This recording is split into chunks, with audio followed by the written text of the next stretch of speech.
بسم اللہ الرحمن الرحیم۔ السلام علیکم دوستو۔ منسلوا کیا تھا اور کس قوم پر اترتا تھا؟ منسلوا کیا تھا، اس کی حقیقت کیا تھی؟ یہ کس نبی کی امت پر اور کیوں نازل ہوا؟ کیا منسلوا جنت سے نازل شدہ کھانا تھا یا پھر اللہ تعالیٰ نے یہ دونوں چیزیں زمین سے ہی پیدا کی تھیں؟ منسلوا میں جس جانور کا گوشت کھانے کے لیے ملتا تھا، بنی اسرائیل کی قوم 40 برس تک ایک ہی میدان میں کیوں بڑھتی رہی؟ اللہ تعالیٰ نے بنی اسرائیل کی قوم پر کن کن انعامات کی برسات برسائی؟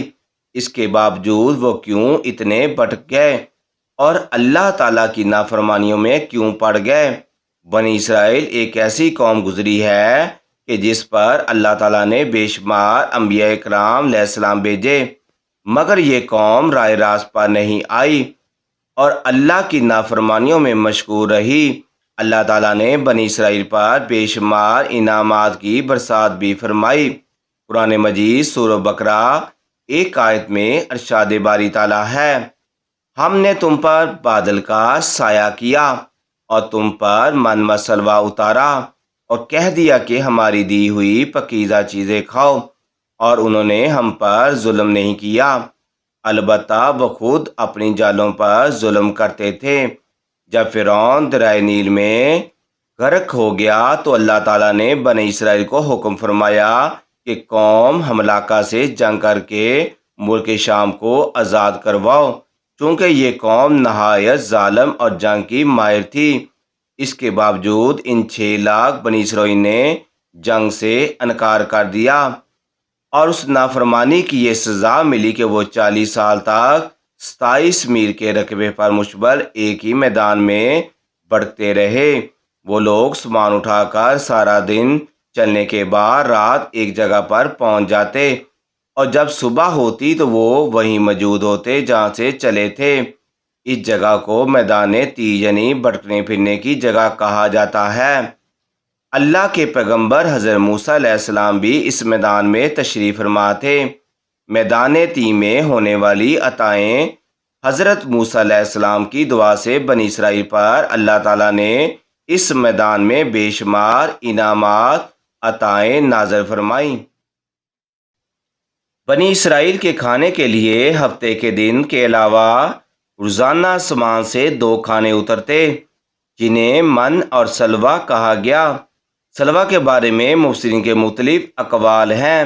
من کے بارے میں صحیح قول یہ ہے کہ یہ ترنجبین کی طرح ایک میٹھی چیز تھی جو روزانہ صبح صادر سے طلوع آفتاب تک ہر شخص کے لیے ایک حصہ یعنی تقریباً 4 کلو مقدار اترتی۔ لوگ اس کو چادروں میں لے کر دن بھر کھاتے رہتے۔ بعض مفسرین کے نزدیک من سے وہ مراد وہ تمام چیزیں ہیں جو اللہ تعالیٰ نے اپنے بندے کو کسی بھی مشقت اور کاشتکاری کے بغیر عطا کر کے ان پر احسان فرمایا۔ اور سلوا کے بارے میں صحیح قول یہ ہے کہ یہ چھوٹا سا پرندہ، اور اس کے بارے میں ایک اور یہ بھی ہے کہ یہ پرندہ بنا ہوا بنی اسرائیل کے پاس آتا تھا، اور ایک قول یہ ہے کہ جنوبی ہوا میں اس پرندے کو لاتی اور بنی اسرائیل اس کا شکار کر کے کھاتے۔ اللہ تعالیٰ نے قرآن مجید میں ارشاد فرمایا، اور ہم نے تم پر بادل کا سایہ کیا اور تم پر من مسلوا اتارا اور کہہ دیا کہ ہماری دی ہوئی پکیزہ چیزیں کھاؤ، اور انہوں نے ہم پر ظلم نہ کیا، البتہ وہ خود اپنی جانوں پر ظلم کرتے تھے۔ کوہ طور ایک سفید پتھر ان کے پاس تھا۔ جب پانی کی حاجت ہوتی تو اللہ کے پیغمبر حضرت موسیٰ علیہ السلام اپنا عصا اس پتھر پر مارتے اور بنی اسرائیل کے 12 قبیلوں کے لیے اس پتھر میں سے 12 چشمے جاری ہو جاتے۔ یہ وہی عصا تھا جسے موسیٰ علیہ السلام نے نمرود کے جادوگروں کے سامنے پھینکا تھا، اور اللہ تعالیٰ نے اس عصے کو ایک ہستہ بنا دیا تھا۔ اس عصے کی برکت سے اس پتھر سے بنی اسرائیل کے 12 قبیلوں کے لیے 12 چشمے اللہ تعالیٰ جاری فرما دیتا۔ دھوپ سے بچاؤ کے لیے ایک بہت بڑا سفید بادل سارا دن بنی اسرائیل کے لوگوں پر سایہ کرتا۔ رات میں میدان کے بیچ میں ایک نورانی ستون اترتا جس کی روشنی میں وہ لوگ کام کاج کرتے۔ اللہ تعالیٰ نے ان لوگوں پر اتنی عنایتیں کی، ان کے بال ناخن تک نہیں بڑھتے تھے، کپڑے پھٹتے نہ ہی میلے ہوتے۔ پیدائشی بچوں کے جسم پر قدرتی لباس ہوتا جو جسم کے ساتھ ساتھ بڑا ہوتا جاتا۔ من ایک میٹھی چیز تھی جو فجر کے وقت سے سورج نکلنے تک ہر شخص کے لیے 4 کلو اترتی تھی۔ جب بنی اسرائیل پر یہ میٹھی چیزیں کھا کر اکتا گئے تو انہوں نے آپ علیہ السلام کی بارگاہ میں شکایت کی، جس کے بعد ان کے لیے سلوہ اتارا گیا جو ایک بنا ہوا چھوٹا پرندہ تھا۔ بعض مفسرین نے اس پرندے کے حوالے سے لکھا ہے کہ یہ تتر تھا، اور بعد نے لکھا ہے کہ یہ بٹیر تھا۔ من و سلوہ کے حوالے سے روایت میں آتا ہے کہ یہ ایک ایسا کھانا تھا جو انتہائی آسانی سے ہضم ہو جاتا تھا، رنگ خوشبودار، ذائقے میں بے مثال تھا۔ ہر طبیعت و مزاج کا موقف آتا تھا۔ پھر اللہ تعالیٰ نے بنی اسرائیل کو نافرمانی کی سزا دی، چونکہ حضرت موسیٰ علیہ السلام کا حکم تھا کھانا روز کا روز کھا لیا جائے، سوائے جمعے کے کل کے لیے بچا کر نہ رکھا جائے۔ ہفتے کو من سلوہ نازل نہیں ہوتا تھا، مگر بعض ضعیف الکتاب لوگ یہ ڈر لگنے لگا اگر کسی دن من سلوہ نہ اترا تو لوگ اس میدان میں بھوکے مر جائیں گے، چنانچہ ان لوگوں نے کچھ چھپا کر کل کے لیے رکھ لیا۔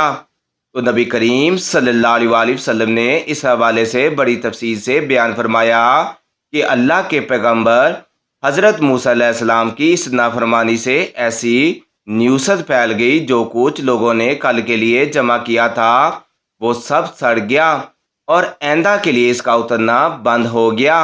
حضور نبی اکرم صلی اللہ علیہ وسلم نے ارشاد فرمایا، اس کے لیے بنی اسرائیل نہ ہوتے، نہ کھانا کبھی خراب ہوتا اور نہ گوشت سڑتا۔ کھانے کا خراب ہونا اور گوشت کا سڑنا اس طریق سے شروع ہوا، اور نہ اس سے پہلے نہ کھانا بگڑتا تھا اور نہ گوشت سڑتا تھا۔ ان تمام عطاؤں اور انعامات کا ذکر اللہ تعالیٰ نے قرآن مجید میں بڑی تفصیل کے ساتھ بیان فرمایا، اور فرمایا کہ جب تو نے موسیٰ سے کہا، اے موسیٰ، ہم میں سے ایک ہی قسم کے کھانے پر ہرگز صبر نہ ہو سکے گا، اسی لیے اپنے رب سے دعا کی وہ ہمیں زمین کی پیداوار، ساگ، تکڑی، گیہوں، مسور اور پیاز دے۔ آپ نے فرمایا کہ بہتر چیز کے بدلے ادنا چیز کیوں نہ طلب کرتے ہو؟ اچھا شہر میں جاؤ، وہاں تمہاری چاہت کی یہ سب چیزیں ملے گی۔ اللہ کا غضب لے کر وہ لوگ لوٹے، اس لیے کہ وہ اللہ تعالیٰ کی آیتوں کے ساتھ کفر کرتے تھے اور نبیوں کو ناحق قتل کرتے تھے۔ یہ ان کی نافرمانی اور زیادتیوں کا نتیجہ تھا۔